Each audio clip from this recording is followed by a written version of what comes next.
So before this video gets started, if you recently signed up to be an Uber driver, but you forgot to use a referral code to get your promo of up to $1,000, it's okay.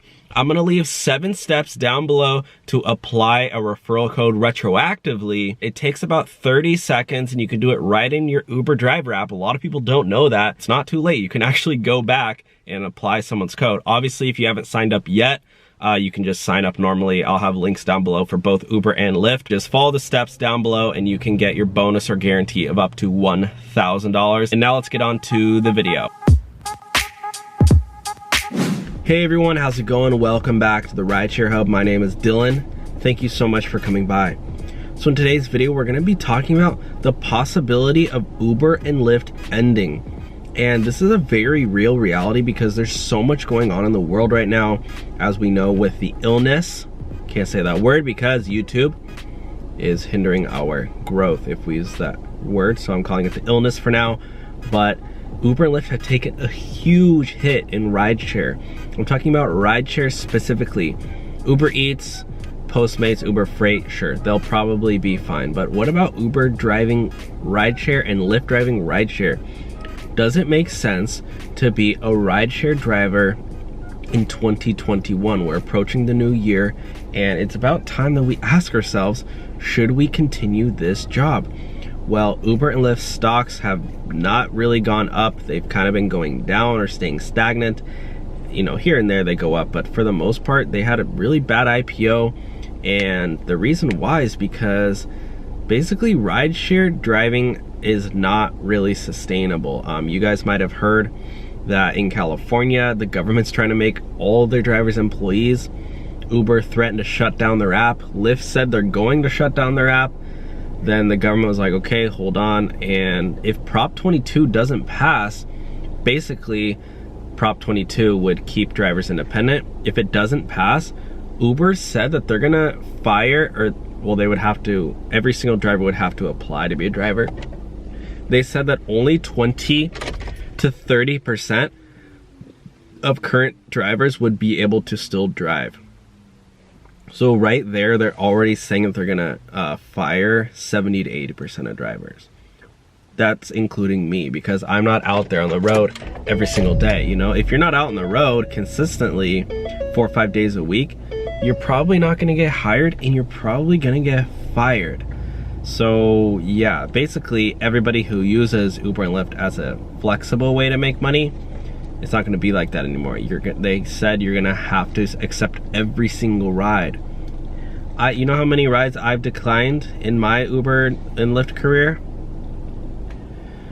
Close to 100. There's been so many people where I've gotten to their pickup location and they're either being mean to me, it's not even the right person to order the ride, they have a dog with them, not a service animal, but you know, just a pet dog, and I'm like, bro, I don't want you to ruin my car. And yeah, I mean, there's just so many times I've had to deny passengers, and if Prop 22 doesn't pass, you're gonna have to accept every ride. And honestly guys, Lyft, bro, I would put a bet saying that Lyft is gonna go bankrupt in the next 3 years. I don't think Lyft's gonna survive. They don't have a delivery service. Unless they go out and buy Grubhub, or unless Lyft goes out and buys, they should have bought Postmates. That would have been a key move in their decision, but they didn't. They should have just bought Postmates, and then why don't Lyft just do a delivery service? Lyft Eats. But yeah guys, I just wanted to talk about this because it's a really important topic.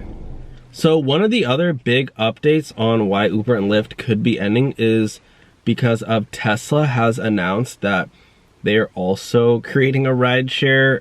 Well, they're turning into a rideshare company as one of their businesses. You guys know Elon Musk. He has done some crazy things. He started SpaceX, which he's sending rockets out into, you know, the sky, into space. He's trying to create, what is it called? Trying to create habitation. Is that the right word? He's trying to make it so people can live on Mars. That's one of his goals. He also has Solar City. They do solar panels. They do, obviously they do Tesla as well. And so one of his main goals is to basically create a rideshare company, and with no drivers though.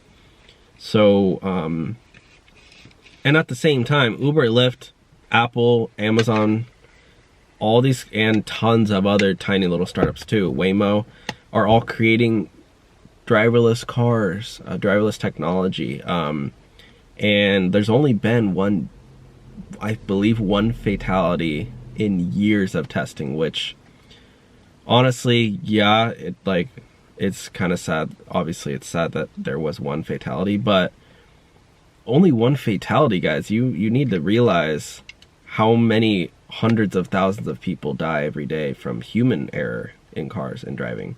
And with one death, I mean, that's already saving a lot of lives. And that's their main goal. Like, I've talked to Uber, people who work at Uber, big executives. Big executives have said at Uber that their main goal is not to replace rideshare drivers. Their main goal is to create a safer way of transportation, because obviously humans driving cars is not the safest way, because humans get into accidents a lot. People text and drive, people drink and drive. There's no stopping somebody from going out and driving 140 miles on the freeway if their car can go that fast.